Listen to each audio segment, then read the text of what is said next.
Assalamualaikum warahmatullahi wabarakatuh. Perkenalkan, nama saya Muhammad Iqbal dari Universitas Nasional, Fakultas Teknik Komunikasi Informatika.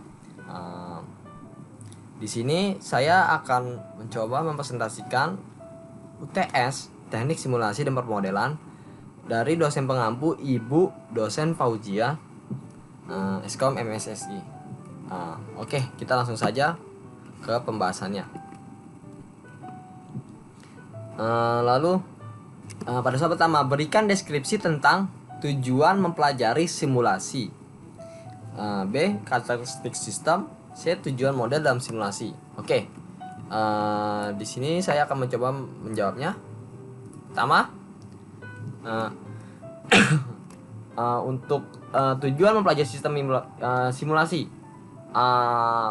Sebelum kita mengetahui tujuannya, kita harus tahu simulasi itu apa sih. Simulasi adalah suatu prosedur kuantitatif yang menggambarkan sebuah sistem dengan mengembangkan sebuah model dari sistem tersebut dan melakukan sederetan uji coba untuk memperkirakan perilaku sistem pada kurun waktu tersebut.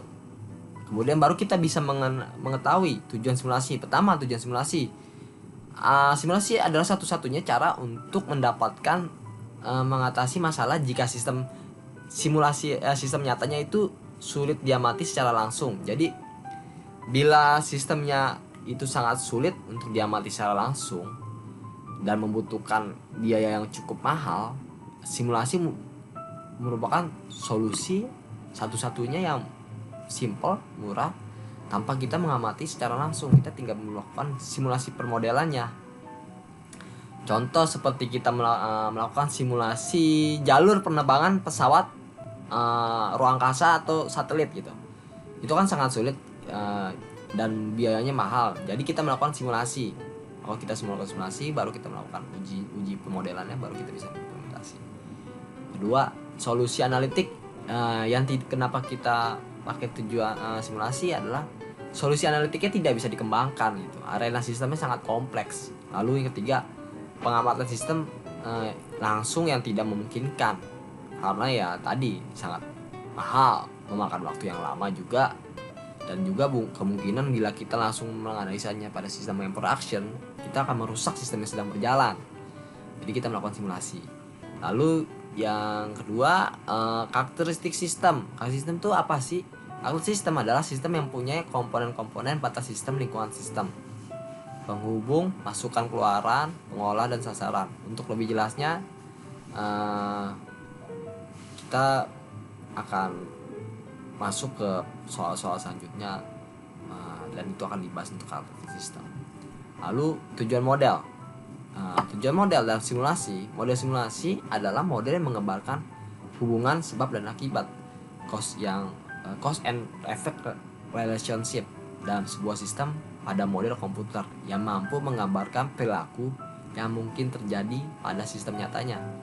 Lalu ada tujuannya juga dari model simulasi adalah untuk studi pemodelan, menentukan informasi-informasi yang dianggap penting untuk dikumpulkan sehingga tidak ada model yang unik atau sedikit berbeda gitu dari yang diharapkan.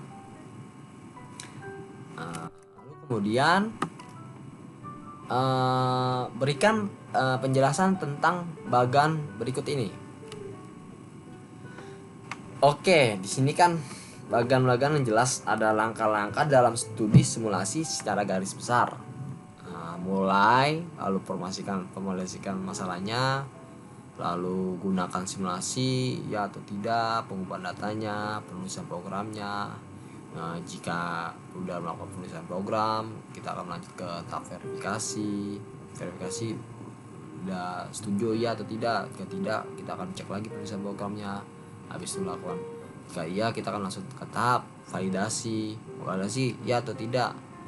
Jika tidak, kita akan lanjut balik ke tahap 1, kita promosikan lagi masalahnya, kita lagi menggunakan simulasinya. Jika iya, kita langsung melaksanakan simulasi. Lalu model terpakainya ya atau tidak. Jika tidak, balik lagi ke tahap 1, kita cek lagi pengumpulan datanya, penulisan programnya. Jika iya, model terpakai ya kita bakal melakukan dokumentasi, lalu selesai. Nah, tahap-tahapnya apa sih? Di tahap promosikan masalah kita ngapain aja sih? Di tahap formulasikan masalah, kita melakukan identifikasi masalah. Adanya suatu permasalahan ditandai dengan munculnya gejala. Jadi kita bisa melakukan formulasi gejala-gejala permasalahan tersebut. Untuk mengetahui permasalahan yang sebenarnya, maka perlu mengumpulkan informasi secara aktual sesuai dengan kejadian lapangan dan semua gejala yang timbulkan. Pencarian informasi tersebut ya kita ada overview untuk pertanyaan-pertanyaan mendasar seperti apa, bagaimana, mengapa, di mana, kapan, dan siapa. Lalu pada tahap selanjutnya setelah formulasi masalah, kita kan bisa melihat pada tahap pengumpulan data. Nah, pada pengumpulan data kita kan udah promosikan masalahnya, lalu kita udah gunakan simulasinya, lalu kita cari sistem yang lain, ada nggak? Kalau nggak ada, oke, tidak. Kalau nggak ada sistem yang ada gitu ya, kita pakai melakukan sistem kita sendiri. Kita melakukan pengumpulan data. Ngapain aja kita di pengumpulan data? Oke, di pengumpulan data, dalam simulasi pengumpulan data merupakan pekerjaan yang paling menantang dan menghabiskan waktu gitu. Contohnya dalam pengumpulan data kita mengidentifikasikan kejadian yang memicu triggering event, lalu kita fokus hanya pada faktor kunci yang berpengaruh, lalu mengisolasikan waktu aktivitas yang aktual. Carilah pengelompokan yang biasa digunakan juga, fokus pada esensi bukan pada substansi, pisahkan variabel input dari variabel respon. Lalu setelah melakukan pengumpulan data, kita melakukan penulisan program.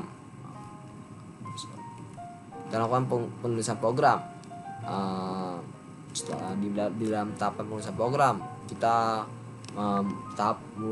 di tahap penulisan program ini juga kita melakukan tahap penyelesaian masalah.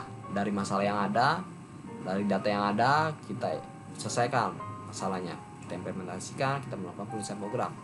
Program komputer atau seringkali disingkat sebagai program adalah serangkaian instruksi yang ditulis melakukan suatu fungsi spesifik pada komputer.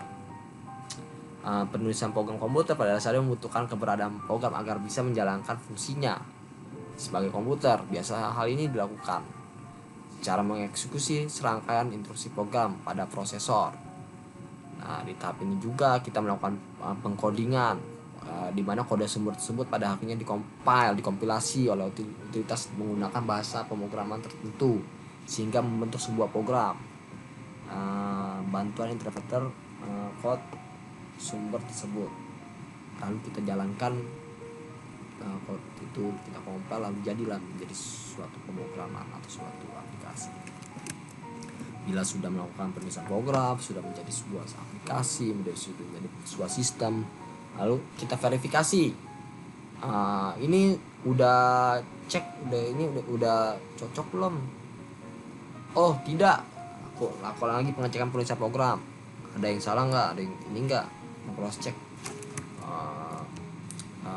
Lalu melakukan simulasi.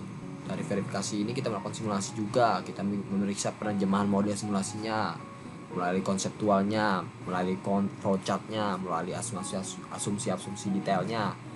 Kita mulai dari flowchartnya, kita ini pemrogramannya sudah sesuai dengan alur logikanya belum, kan?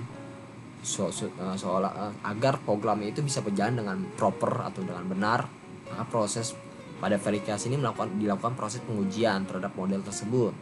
Jika pengujian model yang diharapkan dengan menggunakan pengembangan aplikasi dapat dipastikan tidak akan timpang. Selanjutnya setelah melakukan verifikasi, kita lanjut ke tahap validasi. Jika tidak, dia akan balik lagi ke proses 1. Kita akan cek lagi masalah, kenapa nggak bisa, nggak not valid. Kalau iya, akan langsung melaksanakan simulasi. Di tahap validasi ini berkenaan dengan menentukan apakah model konseptual simulasinya merupakan representasi yang akurat dari sistem yang dipelajari oleh model sistem tersebut. Jika model simulasi dan hasilnya diterima oleh manajer atau klien sebagai valid dan digunakan sebagai alat bantu dalam pengambilan keputusan, berarti model tersebut kredibel. Proses ini sebagai kendali agar asumsi, batasan, dan variabel ditentukan saat benar-benar langsung dikaitkan dalam proses aplikasi. Nah, di sini juga dilakukan pengujian yang subjektif oleh pakar-pakar tertentu dengan statistik, membandingkan data sebenarnya dari hasil simulasi. Nah, bila udah cross check, datanya, udah statistik, udah cross check oleh pihak manajer dan klien, maka oke nih, langsung aja udah valid nih, udah verify, udah valid, kita lakukan simulasinya kan, laksanakan simulasinya. Nah di tahap pelaksanaan simulasi kita melaksanakan simulasi yang disesuaikan oleh model yang diharapkan mampu menerjemahkan permasalahan dan fungsi aplikasi yang dibangun kepada seluruh orang yang berinteraksi pada aplikasi tersebut, sehingga program dimengerti dan mudah dilaksanakan oleh orang yang bertanggung jawab sebagai penyelesaian masalah tersebut.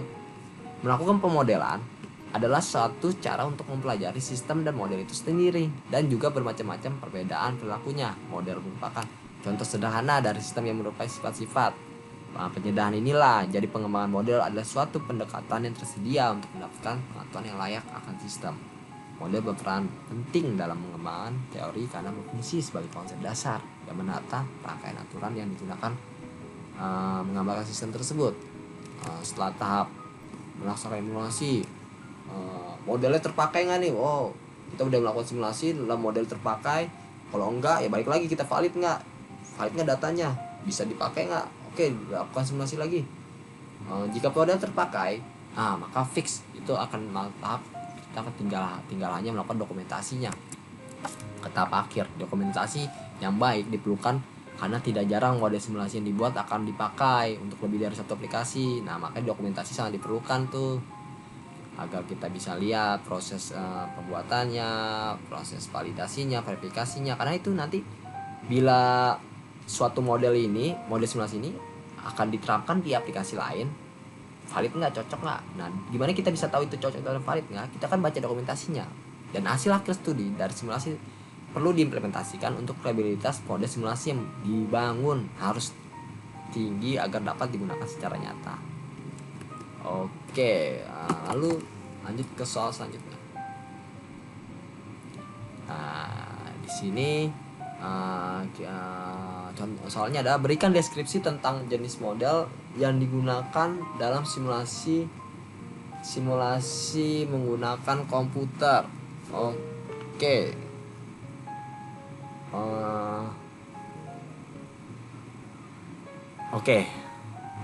Jenis model yang digunakan dalam simulasi. Saya akan menjelaskan pertama jenis model yang digunakan dalam simulasi. Apa sih ini jenis model yang ada digunakan dalam simulasi? Itu ada 3 model ya. Saya melakukan ada 3 model iconic, scale, physical object model, lalu ada graphical model, lalu ada mathematical model dan logical model. Model iconic adalah perwakilan fisik dari beberapa hal yang baik dalam sesuatu yang ideal. Model iconic mempunyai karakteristik yang sama dengan hal yang diwakili dan terutama amat sesuai untuk menerangkan kejadian pada waktu yang spesifik. Lalu graphical model atau model grafis probabilistik atau model probabilistik terstruktur adalah model probabilistik yang grafisnya mengekspresikan struktur ketergantungan bersyarat antara variabel acak pada variabel yang acak. Lalu di mathematical dan logical model, apabila fenomena fisik yang dibuatkan model matematikanya adalah fenomena kontinu, jadi mengandung unsur-unsur tak terhingga, nah kita menggunakan model logical atau mathematical model. Yang dihasilkan dari matematika adalah model pendekatan sebenarnya. Jadi suatu model matematika sebagai pendekatan terhadap suatu fenomena alami atau buatan hanya mencakup sebanyak sehingga pengamatan atau hanya tercakup daerah yang terbatas dari fenomena yang tersebut.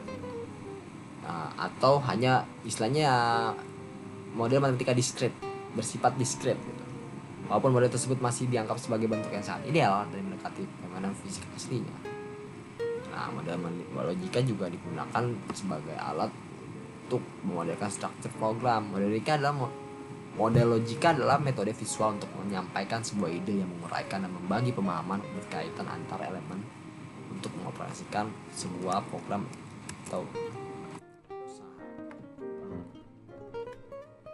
Lalu apa itu sih simulasi menggunakan komputer? Simulasi komputer adalah simulasi yang dijalankan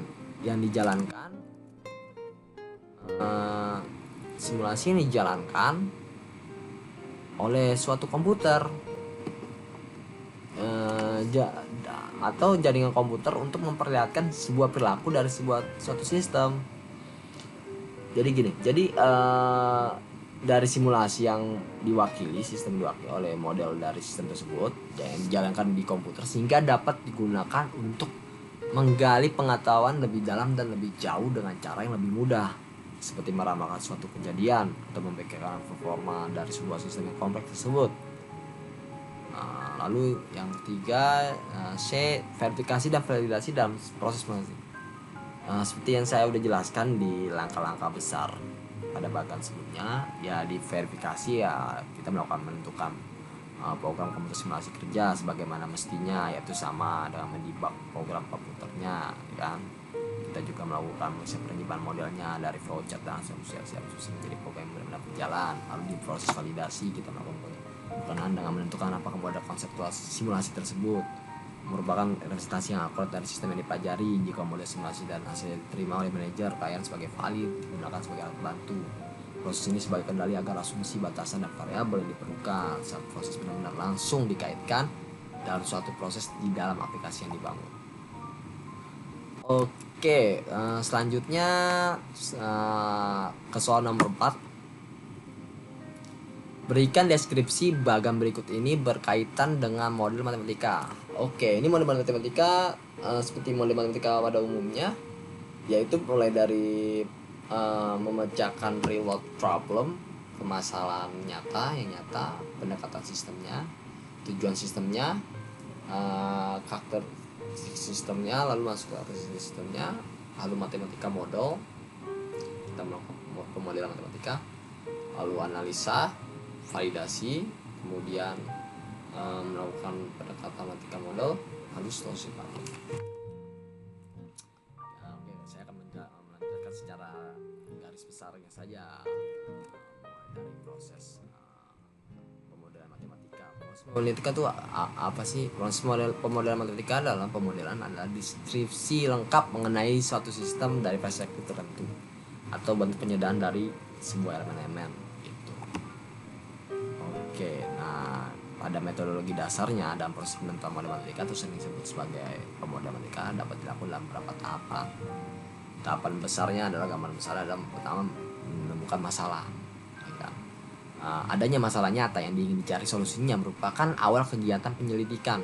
Masalah tersebut harus diidentifikasikan secara jelas, diperiksa dengan teliti menurut kepentingan. Bila masalahnya bersifat umum maka diupayakan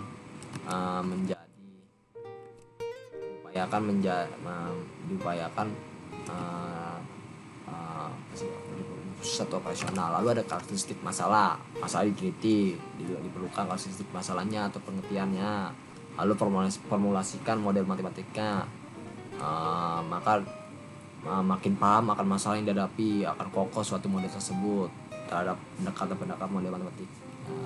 Hal ini juga tergantung anggapan yang digunakan, tidak tutup kemungkinan pada tahap ini juga dilakukan coba atau testing karena model matematik ini bukanlah merupakan hasil proses yang jadi. Lalu ada tahap analisis. Analisis matematik kemudian melakukan dengan pendugaan parameter serta deduksi sifat-sifat yang diperoleh dari model yang digunakan. Lalu ada tahap validasi. Model umumnya merupakan abstraksi masalah yang sudah disederhanakan sehingga hasilnya mungkin berbeda dengan kenyataan yang diperoleh. Lalu ada tahap perubahan atau making changes. Apabila model yang dibuat dianggap tidak memadai maka terdapat kemungkinan bahwa model yang digunakan atau karakteristiknya belum layak. Lalu ada model memadai. Bila model yang dibuat sudah memadai maka tahap berikutnya dapat dilakukan. Model tersebut dapat digunakan untuk mencari solusi masalah yang diinginkan. Oke, lanjut ke soal terakhir.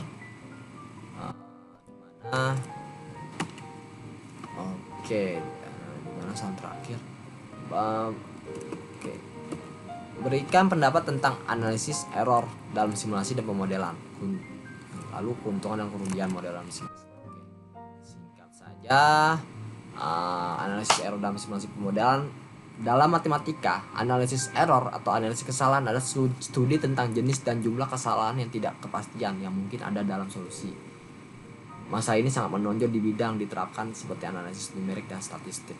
Lalu dalam simulasi numerik atau pemodelan sistem yang nyata, Analisis error berkaitan dengan perubahan dalam output model karena parameter model variasi yang nyata, yang rata-rata. Nah, menurut pendapat pribadi saya, keuntungan dan kerugian menggunakan model dalam simulasi pertama adalah tentunya keuntungannya relatif mudah untuk sistem yang kompleks. Sarana penelitiannya dan melakukan simulasinya juga memudahkan mengontrol kita, menyediakan sarana dan untuk mempelajari sistemnya, dan juga kita bisa menghemat biayanya. Lalu kita dapat menghentikan di jalan, lalu kita dapat hentikan simulasinya dan kita jalankan ulang. Itu dengan proses simulasi kita dapat melakukan hal tersebut tanpa menimbulkan permasalahan pada sistem yang sudah jalan. Nah, itu sangat-sangat menguntungkan melakukan model simulasi.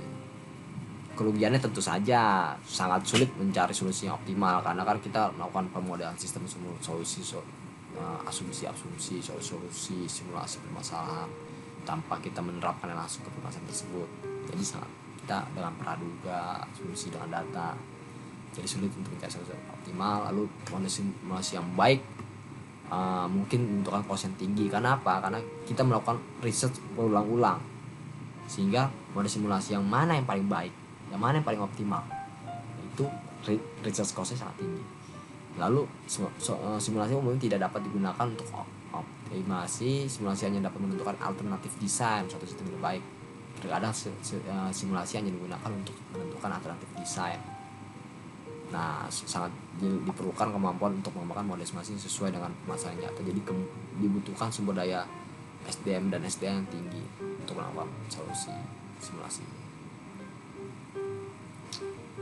Oke, sekian ya. Sekian presentasi UTS saya. Mohon maaf lebih dari batas waktu yang diberikan, sekitar 15-20 menit. Terima kasih kepada Ibu dosen Fauzia yang memberikan saya kesempatan untuk UTS dan pembimbingan pembelajaran sehingga saya dapat mengerjakan UTS ini dengan semaksimal saya. Bila ada salah, ada koreksi, ada kesalahan, mohon koreksinya pada Ibu Fauzia. Terima kasih. Wassalamualaikum warahmatullahi wabarakatuh.